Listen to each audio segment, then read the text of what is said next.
You're listening to Season 11 of Mobile Suit Breakdown, a weekly podcast covering the entirety of sci-fi mega franchise Mobile Suit Gundam from 1979 to today.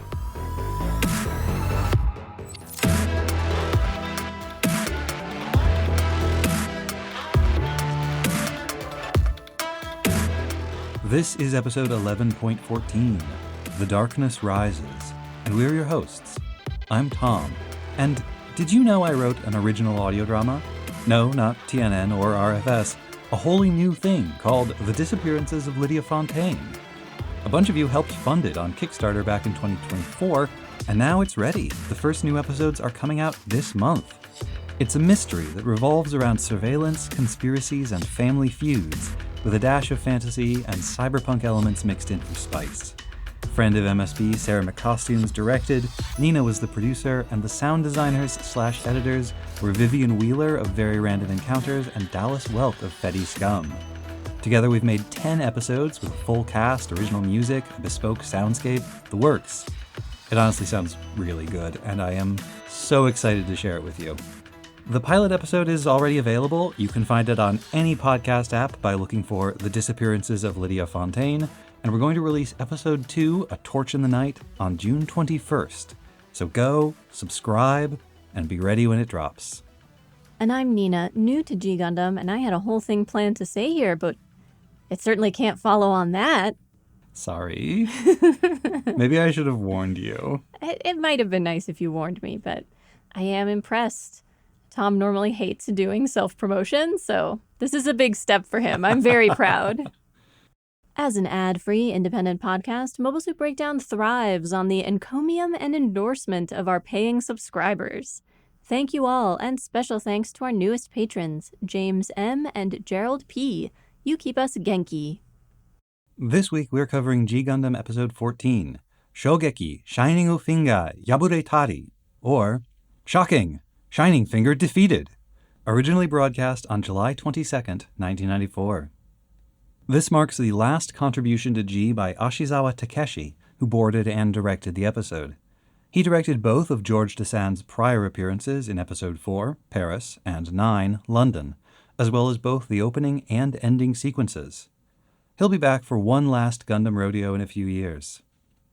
The arrival of the Shuffle Alliance this week means 4 new voice actors have joined the cast, all of whom are Gundam veterans. Club Ace was played by Arimoto Kinryu, previously Katajina's father in Victory, and Jack Indaya was played by Inaba Minoru, formerly the Xeon collaborator bartender Charlie in 0080. Both will have more prominent roles in future works, so we'll be seeing them again. Queen the Spade was played by Matsuo Ginzo, who also played Jin Jahanam in Victory. But the most impressive resume in the group belongs to Black Joker actor Mizutani Yuko, who had major roles on Blackjack, Digimon Adventures, Chibi Maruko-chan, Nadia the Secret of Blue Water, and many others. She played Mihoshi in about 1 million different iterations of Tenchi Muyo, and sang theme songs, including for Sorcerer Hunters, Tenchi in Tokyo, and Tenchi Muyo GXP. She also played Sarah Zabirov in Zeta, and Millie Childer in Double Zeta. Now, the play-by-play.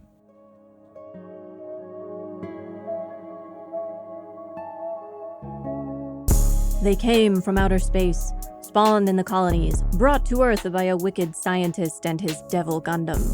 Like parasites, they survive and spread. Unleashed to take over the bodies and souls of the people of Earth, able to take possession of even the strongest Gundam fighters, they are powerful beyond comprehension. The unimaginable becomes real, the impossible becomes true, as Master Asia uses subterfuge and hypnosis to kidnap Rain and the other Gundam fight support teams, trapping them in a secret laboratory deep under the ruins of Tokyo. Though Rain leads an escape, the dread facility remains, where, in closed glass pods, bodies that used to be human incubate unthinkable horrors. Has Master Asia betrayed his ideals, seduced by the pursuit of greater power, or has he been infected? And what of Chibody, Saisaichi, Argo, and George? At the head of the Death Army, each declares that they've abandoned their old dreams, in thrall to the promise of superhuman ability. When Master Asia's attempts to beguile Domon fail, Master and disciple are pitted against one another, the Shining Gundam's Shining Finger versus the Master Gundam's Darkness Finger. Before either can gain the upper hand, their battle is interrupted. 4 mysterious Gundam-like objects fall to Earth. Black Joker, Club Ace, Queen the Spade, and Jackin Daya, the other members of the Shuffle Alliance. Heartbroken and certain this is all Kyoji's doing, Domon begs them not to fight Master Asia, their former comrade and former King of Hearts, and Master Asia and the other Gundam fighters quit the field. A malevolent curse is afflicting Domon's friends, making his life a vortex of sadness and betrayal. Can Domon bring himself to fight his beloved mentor? Can he redeem his Gundam fight rivals?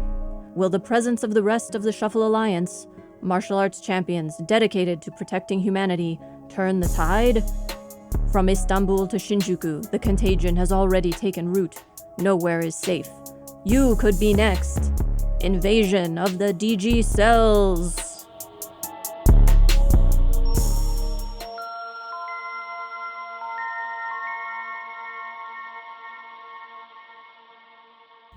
So on a scale of 1 to 10, how surprised were you by Mr. Master's shocking heel-turn betrayal? Is 10 most surprised and 1 least surprised? Yes. Let's say 1 is, yeah, I was kind of expecting that. And 10 is, oh my god, he's evil? He's been evil the whole time? A 1 or a 2? Yeah, you didn't seem that shocked when we were watching the episode. No, I mean... I thought you might have been. In none of our discussions of the episodes thus far had you predicted such a shocking betrayal. I don't know why I didn't bring it up in our discussions, though, because I had suspicions. There are a number of deeply suspicious moments in previous episodes, especially the last episode where... When he just goes AWOL? Well, he just goes AWOL, and then at one point, after we think he has taken off and Domon's left and it's just Rain alone with the Shining Gundam, the Kowloon Gundam kind of like appears between some buildings and then sneaks away. Sneak, sneak, sneak. Only Master Asia could sneak in a Gundam. And then at the end of the episode, that the Master Gundam seems to fade into the Kowloon Gundam at the end of that fight. Merely a camera trick, the sort of thing that happens in movies all the time. Well... Domon thinks he sees it, but... We could imagine, perhaps, that with evil Devil Gundam powers, Kyoji made Master Asia's Kowloon Gundam look like this enemy Gundam so that the two allies would fight or something. Oh, that's so sinister. But then that never gets brought up in the episode, so yeah, I had suspicions. But now the real question is, has Master Asia, like all of these other Gundam fighters, like George and Argo and Chibity and Saisaichi. Oh gosh, we gotta do the t-shirt. We gotta do... Which t-shirt? Put a pin in that. I'm imagining like the cover of Bohemian Rhapsody. Oh no, I'm imagining like the ones where they just list names, like so and so and so and so and so and so, and it's always, 4 names. Was that originally like a Beatles shirt? Is that what the first one was? Because it comes from somewhere, right? Like somebody. Yes, it comes from something, but I don't remember what. Somebody used 4 iconic names and made a t-shirt, and a million other people decided that was a good idea. Unfortunately, the 4 names that keep popping into my head are for the 4 Gospels. So, merp merp. The Gospel of Ringo, yeah. My point was... Oh, you had a point? I did have a point. Has Master Asia been corrupted, or is Master Asia involved in the plan for global domination through the use of Devil Gundam cells? Has he been in on it, perhaps from the beginning? Well, he is old, and kind of like Domon's dad. And to be old and a dad in a Gundam show, pretty sinister. Have these other Gundam fighters been hypnotized? Has Master Asia used on them his Saimin Jutsu?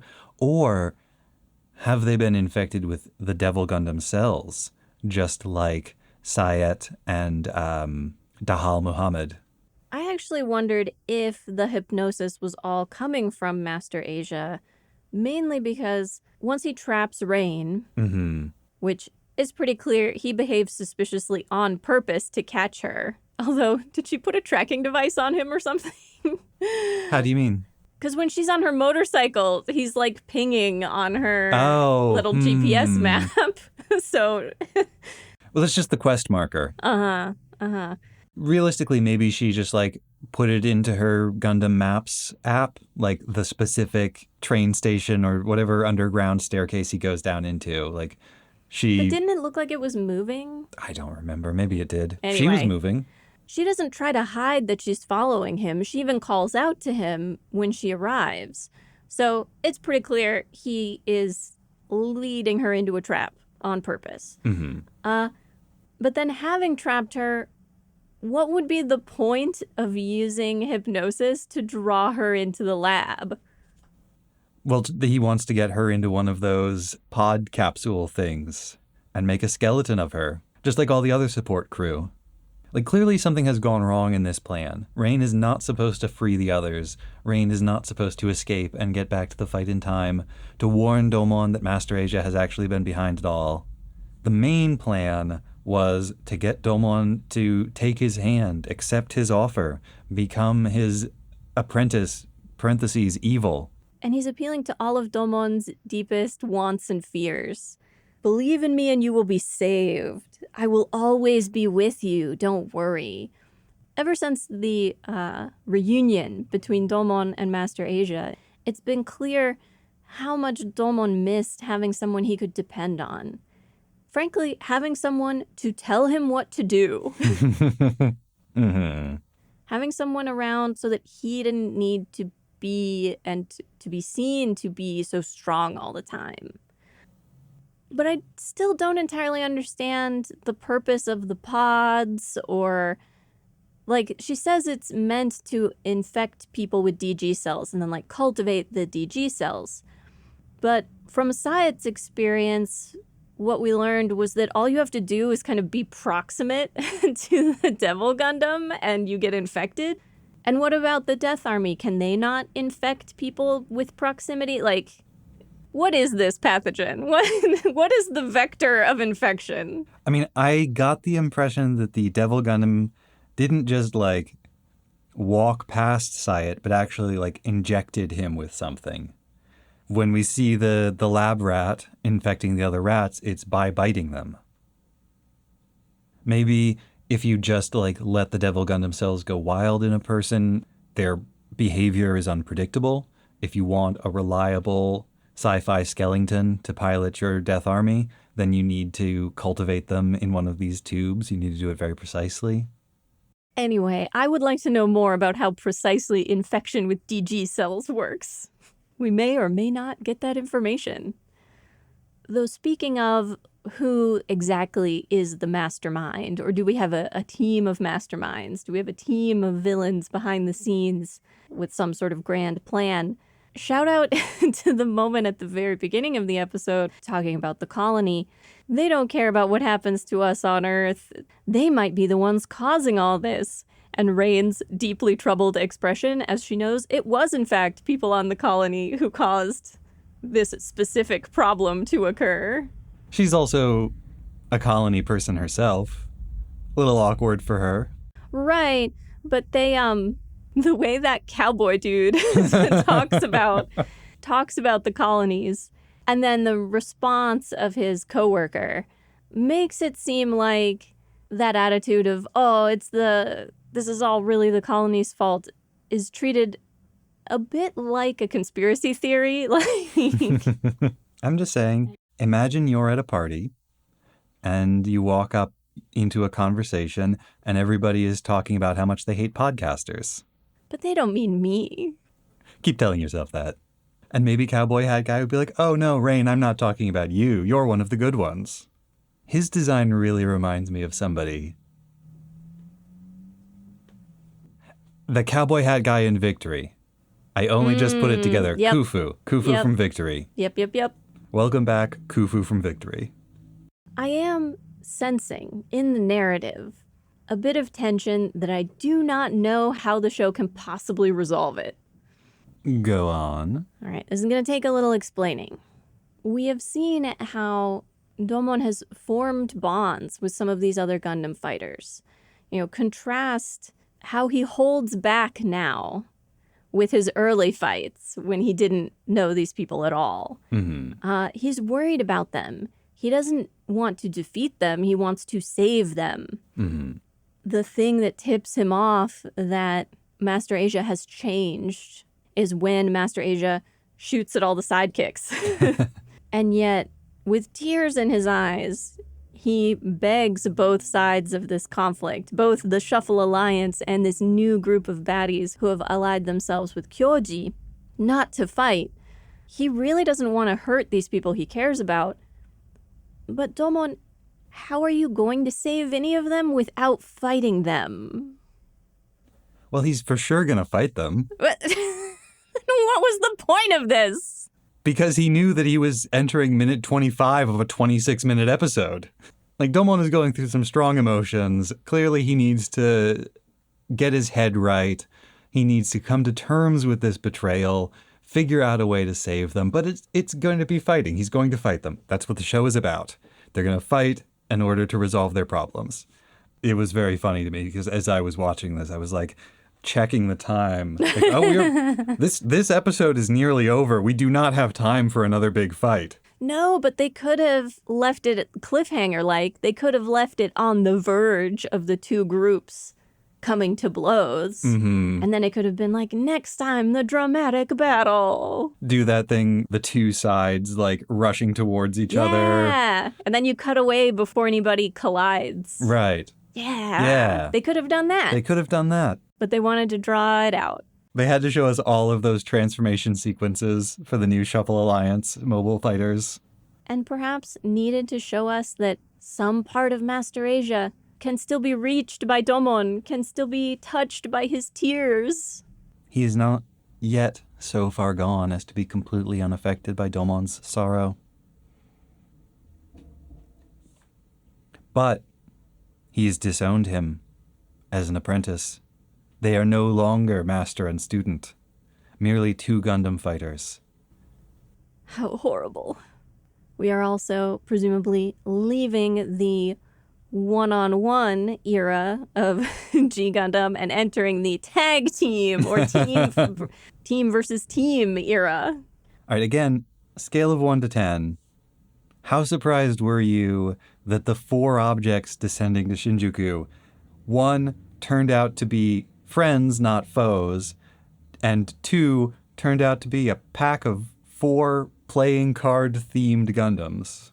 Not very surprised at all that they wound up being friend rather than foe.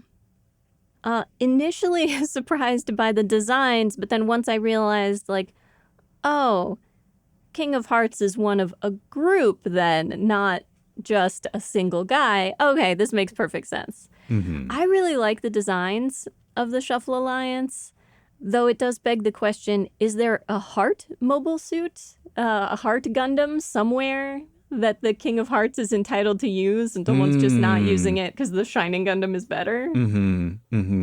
Yeah, I mean, Domon's relationship to this group is a big and very interesting question mark. Theoretically, he should be a member of this group, but if he's ever met these people before, it's not apparent. Yeah, shouldn't he be out there piloting the Heart King or whatever? Okay, this is actually interesting. The titles that show up on screen, they're the titles of the pilots in the same way that Domon is the King of Hearts. Okay. The mobile fighters, I think, are all called like Shuffle Spade, Shuffle Club, Shuffle Diamond, or whatever. Shuffle Joker. Okay. Yeah, the mobile fighters have a different name from what's shown on the screen. I'm trying to remember because I'm pretty sure in some narration in one of the previous episodes, did Domon become the King of Hearts and then Master Asia disappeared? Or did Master Asia disappear first and that's when Domon became King of Hearts? At one point, it's implied that Domon became the King of Hearts by winning like a colony-wide martial arts tournament. Yeah. And in another place, it's implied that he became the King of Hearts because Master Asia acknowledged him as the new King of Hearts. It's a little unclear. Yeah. Anyway, obviously depends on exactly what it is the Shuffle Alliance does and the specifics around how Domon became King of Hearts, he may well have met them through Master Asia, since his own master was a member of the Shuffle Alliance. A little bit like meeting your dad's bowling club. Right. But Domon had only just become King of Hearts before he came home and got thrust into all this drama and the Gundam fight. And so he hasn't really gotten to do much Shuffle Alliance stuff, I assume. He's been rather busy. Since all of these other members of the Shuffle Alliance have presumably been members for many more years, they have a lot of seniority on him. He is the newest and, one assumes, youngest member. Yeah, the history of this Shuffle Alliance gets explained a bit more in a manga that came out a few years after this.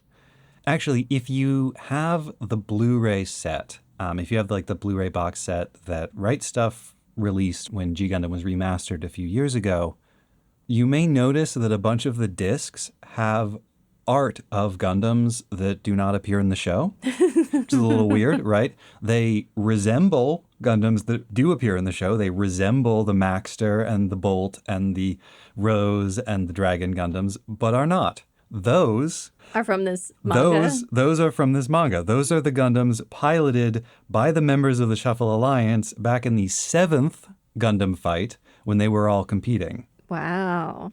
They are the Gundam Freedom, Koga Gundam, Moscow Gundam, and Eiffel Gundam. This sets up a really fun dichotomy, actually. I love that you mention this. On the Devil Gundam side, on Kyoji's side, we have all of these fighters who no longer care about the Gundam fight. They have bigger fish to fry. They have more important, higher things to pursue. But in their case, it's just power. To be more and more and more powerful forever. Knowing that the members of the Shuffle Alliance used to be Gundam fighters but are not anymore sets them up as also having goals or vision that supersedes the Gundam fight, that rises above this petty nationalistic squabbling. We don't know what it is yet, but presumably it is some good thing instead of just power. Oh, man. I don't know if this is ever actually said in the course of the show. Why would it be? Why would they explain anything to us? You want to guess what the purpose of the Shuffle Alliance is? To make people love martial arts? I don't know. For 4,000 years, the Shuffle Alliance has been protecting the world through the powers of incredible martial arts. 4,000 years? 4,000 years. Protecting the world.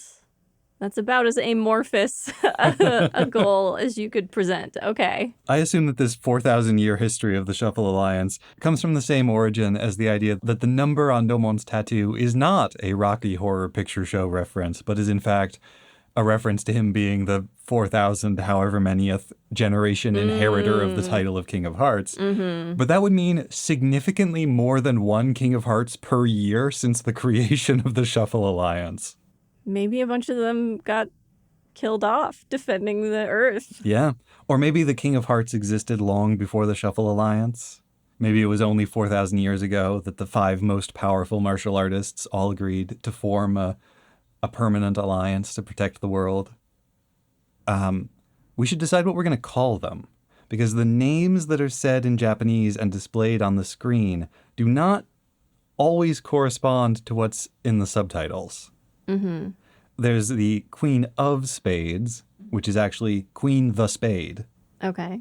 There's the Ace of Clubs, or Club Ace. Mm-hmm. Black Joker is just Black Joker.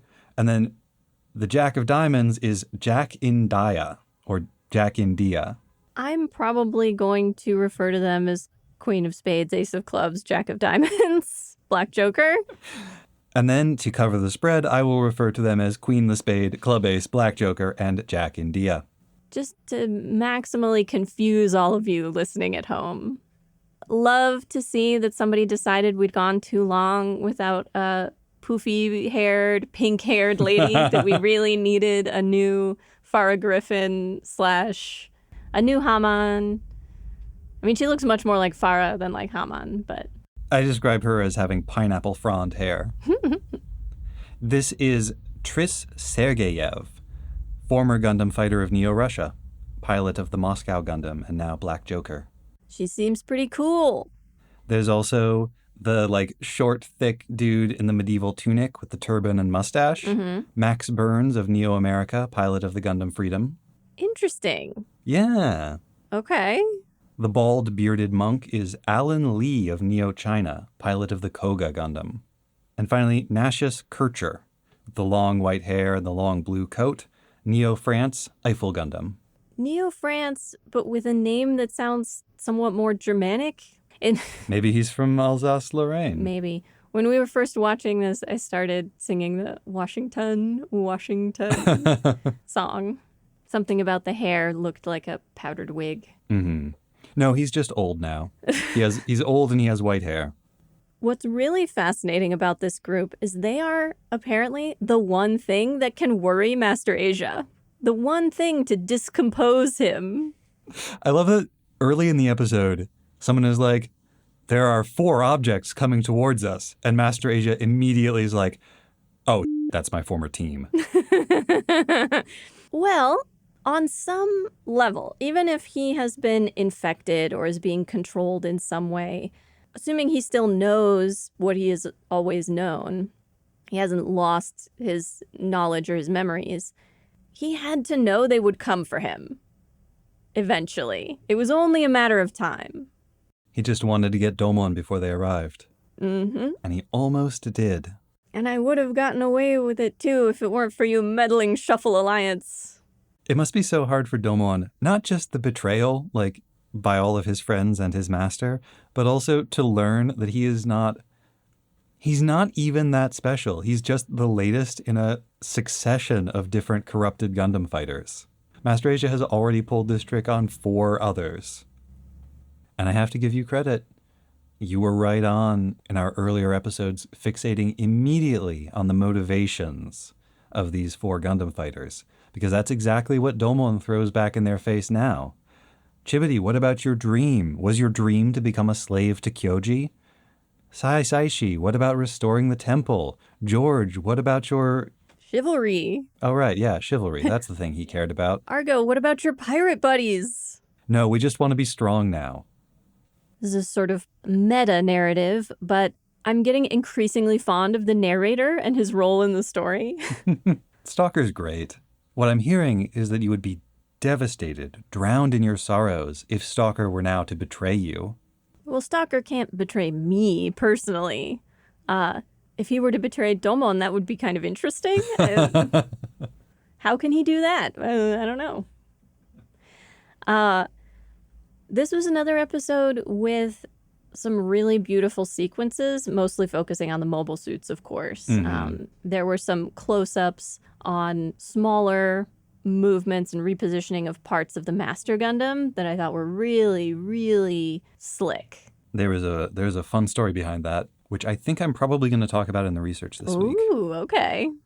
I really loved maybe the opening minute when they're just doing like the cityscape. With the muffled explosions in the background. The heartbeat, the thumping heartbeat in time with the flashing lights. Oh, I thought that was like muffled explosions in the distance. I mean, it might have been, but I think that was the heartbeat of whatever slumbers beneath the city. Ooh. Whatever dark Gundam lurks down there. Well, both of those would be cool. I thought that was really beautiful. It felt a bit out of place when they did the extremely silly, extremely exaggerated animation of the mayor dancing around, telling Domon and Master Asia about the incoming objects. That whole scene, like, nobody in that scene is shadowed. That scene was done, like, fast and cheap. Maybe someone suggested kind of late into producing this episode that they needed a scene to, like, bridge 2 other sections, or wait, how did Master Asia and Domon hear about the thing or something? But yeah, it's not bad. Comic relief can be great. It just, as the only real comic relief moment in this whole episode, it felt kind of odd and out of place when it was all on its own. Though it was actually very funny when Domon is like, oh, I think Rain is being weird because she has low blood pressure. And Master Asia smacks him. It's like, hey, respect women. This reminded me of the bit in Double Zeta, I think, where they're like talking about someone, I'm pretty sure a woman, being irritable. And they're like, oh, she must have a calcium deficiency. Yeah. But this tendency to like... to blame women's emotionality on some sort of like body issue, some biological, sort of physical medical deficiency. To be like, oh, she is the way she is because her body is wrong somehow. Once again, Domon totally wrong about Rain. True. I know the way Domon treats Rain, talks about Rain, bothers a lot of people who watch the show. And it is definitely the behavior of a young man who doesn't really respect women, undeniably. A lot of internalized misogyny. Definitely. And who has not yet come to accept his feelings for Rain. And who much of the time seems to resent those feelings. Oh, for sure. For sure. As was the style of the time. And it probably pretty accurately reflects the way most of the intended audience feels about girls at this point in their lives. I haven't been particularly bothered about it. I think partially because it seems fairly realistic. Mm-hmm. And also because it's very clear Rain chooses to put up with it. She doesn't have to. Mm-hmm. Rain has options. Mm-hmm. She's a doctor. She has like 10 jobs. She's from the colonies. Her father is a respected scientist. Her family is clearly rich. She doesn't have to put up with Domon if she doesn't want to. She could leave. But he's handsome and passionate and good at martial arts, and clearly that is doing something for her. Mm-hmm. Also, part of the appeal of this kind of love story is seeing the guy be kind of a jerk and have to get over that. This is what he has to overcome in order to tap into his real emotions and reach a more satisfying and complete relationship with her. And we are gradually seeing him learn to treat her more as a partner and as an equal, and less based on assumptions he has about how women are supposed to be treated. Mm-hmm. That's another part of it that helps me. He's clearly learning. Yeah. He has his bad moments, but he has good moments too. And there is a general trajectory of improvement, I would say, in how he treats Rain and how he deals with his own feelings about Rain. And within the established logic of the show, he is stronger when he works together with Rain as an equal. We saw in the previous episode that the two of them together have enough juice to be able to defeat the Darkness Finger. But Domon on his own, especially drowning in sorrow as he is, afraid as he is, his shining finger is defeated.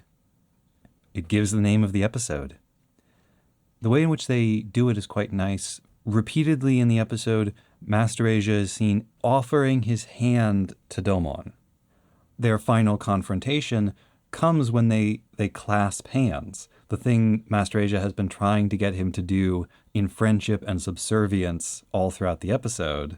Now they join hands as opponents, as rivals, and it's in that action that we see Domon outmatched.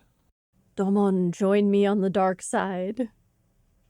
And Domon finds that against Master Asia, and this is the master stroke of strategy, against Kyoji, Domon could activate the super mode. He can use his full power, the full power of the Shining Gundam. But against Master Asia, he cannot summon up the rage that makes him peerless under heaven. He doesn't have it. The only question is, will he be able to find it?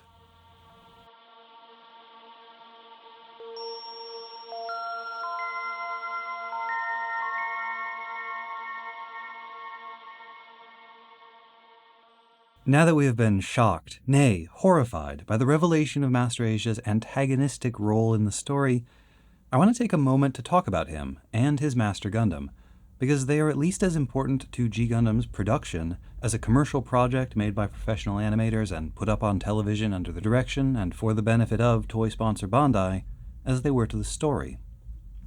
As of this episode, the show has been running for about 3 months, roughly a quarter of its total duration.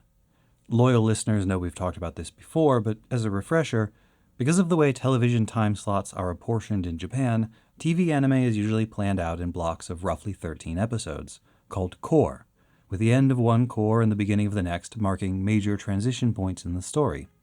Think back to First Gundam. The end of the first core sees Char Aznable leave the stage to make way for new villain Ramba Ral as the White Base departs North America for Asia. In Zeta, the first core ends with Camille and Quattro descending to Earth. In Double Zeta, Lena's capture by Neo Zeon marks the end of the first core, and so on. For G Gundam, which was planned on the fly in a remarkably short period of time, the whole first core was just a scramble, with the team still trying to figure out what kind of show they were making. The mood inside the studio during this period was low, and the reception did little to buoy their spirits. Nakayama Kotaro, a member of the Sunrise Planning Office who helped develop G and its future century setting, called it a total firestorm. The manga tie-in running in Comic Bonbon was dead last in the magazine's popularity polls. The TV ratings were atrocious, and direst of all, the merchandise was not selling. Victory Gundam had already been a huge disappointment on the merch front, a real nadir for the franchise. Yet somehow G was doing even worse. And every week, letters from longtime Gundam fans, serious Universal Century purists, would arrive at the studio with razor blades and threatening messages inside. What? Yeah. According to Nakayama, no one could understand what the show was aiming to be, and even those who worked on it were asking each other if what they were making was any good. Over at Bandai, the outlook was equally dire. The Gunpla team in the hobby division was divided into two units. One which produced BB Senshi kits based on SD Gundam designs for elementary schoolers, and one which produced what the company called real-type Gundam kits, with show-accurate proportions for hobbyists from late middle school on up. From the perspective of American and European fans, which statistically includes you listening to this podcast right now, the real-type kits are synonymous with Gunpla. But if you've listened to our prior seasons, you know that was absolutely not the case in Japan at the time. SD Gundam moved kits. The real types just sat on the shelf, and that whole division was treated as an afterthought by the company. This was especially bad when G started. Kishiyama Hirofumi, who was in charge of the real-type team at the time, says that the hobby division had been excited for Victory and invested heavily in designing and producing real-type kits for it. After all, it was the return of Gundam to TV after a long hiatus, the return of Tomino, and he was bringing with him a thrilling new story designed specifically to appeal to a younger demographic. What could go wrong? So, all of this is to say that they needed G to hit, and hit big. If it failed, there was a real possibility that that would mean the end of the Gundam franchise. Kishiyama recalls his predecessor telling him, "I want to hand Gundam over to you as soon as possible," i.e., I can see what's coming, and I do not want to be the guy holding the bag when Gundam's legacy finally peters out. Unsurprisingly, under these conditions, Chief Director Imagawa was struggling personally. It had been about a decade since he started working in anime. Remember, he first attracted notice in the industry for his work on Aura Battler Dunbine in 1983.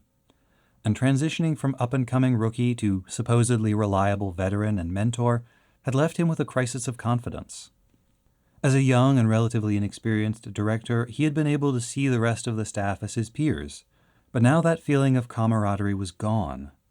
He had a team full of inexperienced youngsters looking to him for guidance, and overbearing sponsors breathing down his neck.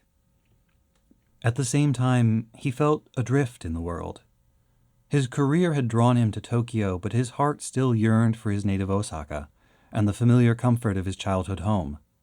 But while he was working in Tokyo, his siblings had all married and moved away, and his parents had even sold the old family house, apparently without warning him. He would end up pouring his unresolved longing for home into the depiction of the Kashu family's ruined house in Episode 6. His ambivalence over his new role as mentor to the next generation of animators found expression in the relationship between Domon, the hotshot rookie he had been, and Master Asia, the wise leader he was expected to become. Incidentally, Imagawa is quite proud of his Osakan heritage and credits his high-energy, maximum spectacle directing style to what he describes as his give the customer what they want Osaka merchant spirit. like how I could credit MSB to my Brooklyn podcaster spirit. Imagawa calls this emotionally charged style raw direction, and as I mentioned in a prior episode, he had received orders to please not include any of it in G. I don't think Imagawa has ever said who gave those orders, but another staffer, Kawaguchi Yoshitaka, who worked on the setting, remembers producer Minami Masahiko telling the director not to include references to Hong Kong movies because he didn't want the show to feel derivative of Imagawa's previous works or to veer too hard into comedy. So I think there's a good chance it was Minami who gave the order originally. But a funny thing happened when Master Asia joined the cast in episode 12. According to Imagawa, translated by Zeonic Scanlations, Master Asia was nothing less than the living, breathing avatar of my suppressed raw direction. Bursting onto the scene with thunderous declarations like, "What in the world are you doing, you utter fools?" Effortlessly destroying enemy mobile suits with bare hands, playing his braided hair like a flute, he utterly shattered the series' established tone. Master Asia appeared precisely to sweep away the stress and fatigue I had accumulated while suppressing my true creative instincts. At that precise moment, Master Asia provided the answer to the fundamental issue that haunted me throughout the series, the necessity of personal creative style. How foolish I'd been. What was the point of directing if I abandoned my individuality? Master Asia emerged as an amalgamation of all my suppressed creative impulses, rallying as one, breaking free, and storming past all boundaries to defeat the false self that I had imposed. Seeing the results, Minami threw up his hands. Okay, fine. Include raw direction. Include all the Hong Kong action flick references you want. Clearly, it's working for you. And others noticed the change too. In interview after interview, people who worked on the show or at Bandai at the time look back on Master Asia's debut as the moment things turned around for G. Inomata Kenji, who wrote a series of behind-the-scenes books about Gundam and Gunpla, says that the new show started finding its footing with fans after Master Asia's appearance. It appealed mainly to female fans who liked the male characters and younger kids who liked the outrageous Gundam designs. But even fans of the older works who had previously been resistant found that the appearance of this new villain with his intricate and formidable Master Gundam gave a new clarity to the themes of the show and its main protagonist. Nakayama from the planning office called Master Asia absolutely pivotal. Kishiyama Hirofumi in the Gunpla factory says Master Asia and the Master Gundam triggered a surge in popularity. Just seeing the design of the Master Gundam, he knew it would be a hit with Gundam fans. The complex way the wings fold around the body to form a cloak represented a major challenge and a huge leap forward for Gunpla design. At the time, they had no 3D computer-assisted design programs to check for parts interference, and so they had to figure out how to make it work with handmade prototypes.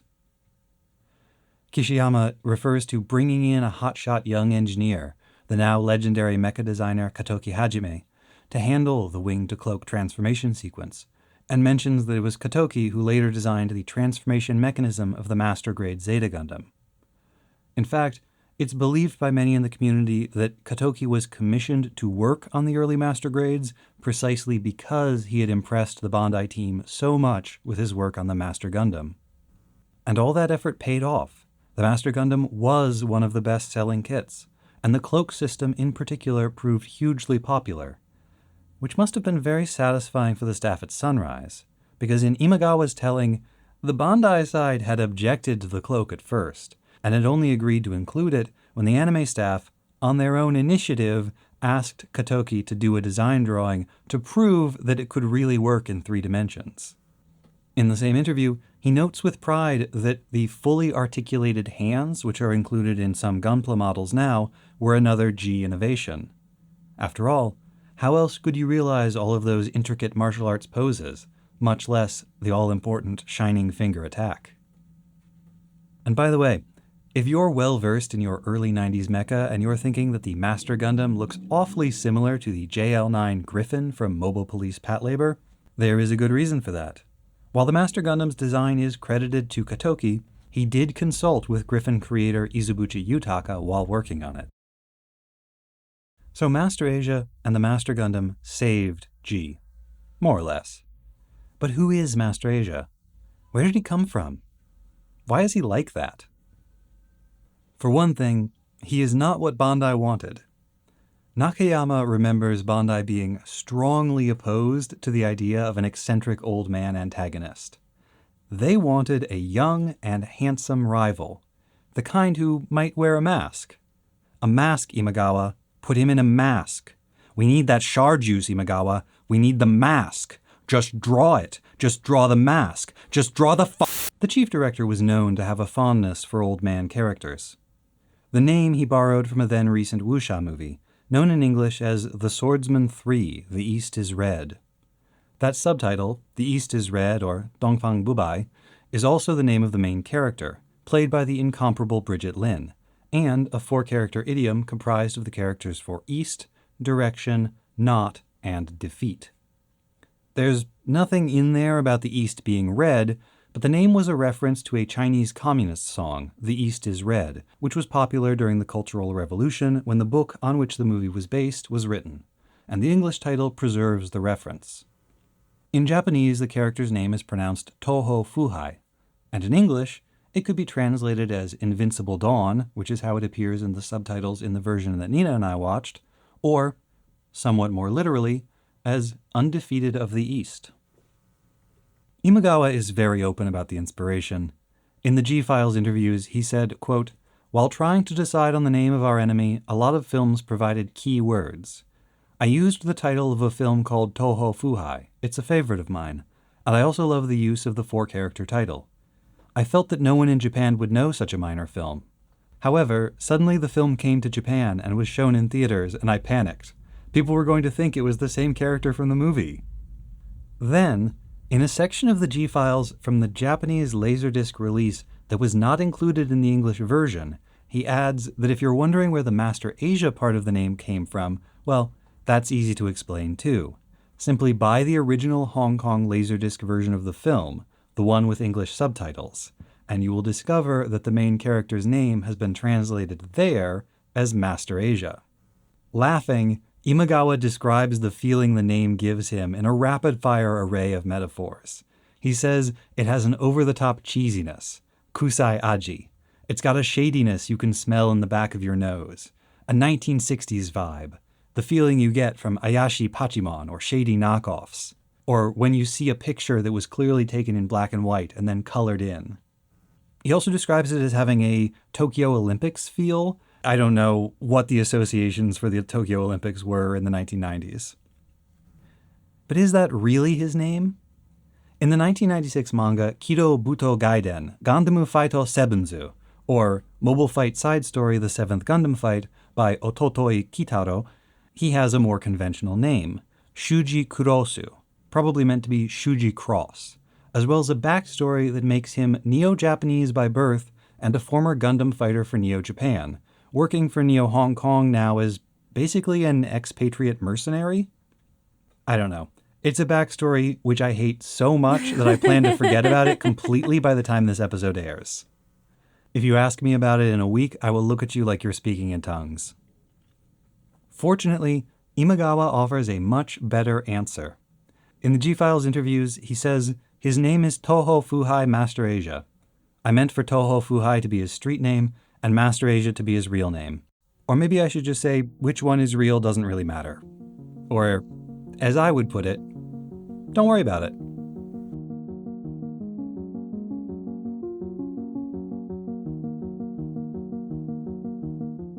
Next week on MSB episode 11.15, A History of Anti-Violence. We'll research and discuss G Gundam episode 15 and peer pressure.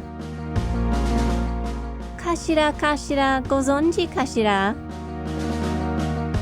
Are you telling me you could have healed your wounds at any time? Not at any time, only when it's dramatic.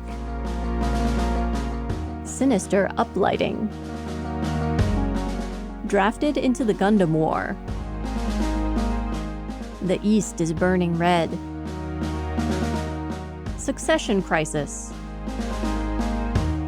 Unpainted Gunpla. Equivalent exchange. The coolest characters in Gundams are doomed to the shortest arcs. And It makes no sense. Compels me, though. Ready? Go!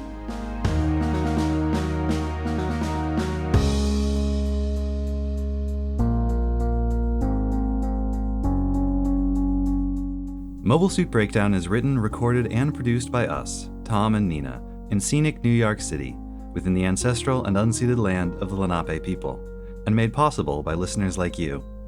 The opening track is Wasp by Misha Dioxin, the closing music is Long Way Home by Spinning Ratio, and the recap music is Window by 1000 Hands. You can find links to the sources for our research, the music used in the episode, additional information about the Lenape people, and more in the show notes on our website, GundamPodcast.com. You can get in touch with us by email at hosts@GundamPodcast.com. If you'd like to support the show, please tell your friends about us, leave us a nice review wherever you listen to podcasts, or if you'd like to support us financially, you can do so at GundamPodcast.com/Patreon. Or look for other ways to support the show at GundamPodcast.com/support. Most of all, thank you for listening.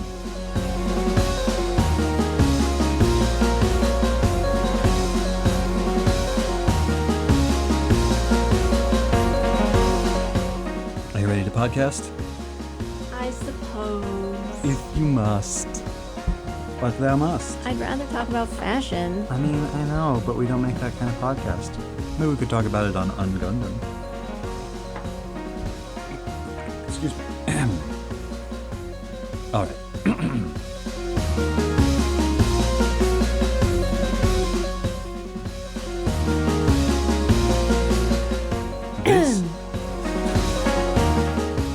That timing.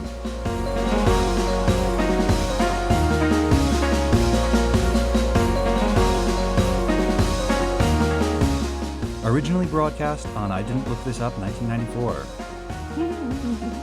I'm not familiar with that way of having the date. Oh, it's European. That's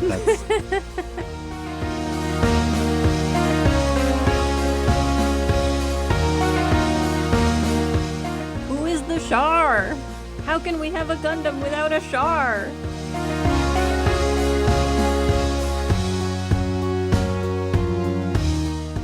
Oh, I didn't mention this in the research, but not only had Bandai objected to Old Man Master Asia, but I guess originally Sunrise wanted Domon to be 16. Ah. He was going to be younger, and I think it was the TV network that was like, if he's going to be punching people with his bare hands, he has to be an adult. Mm-hmm.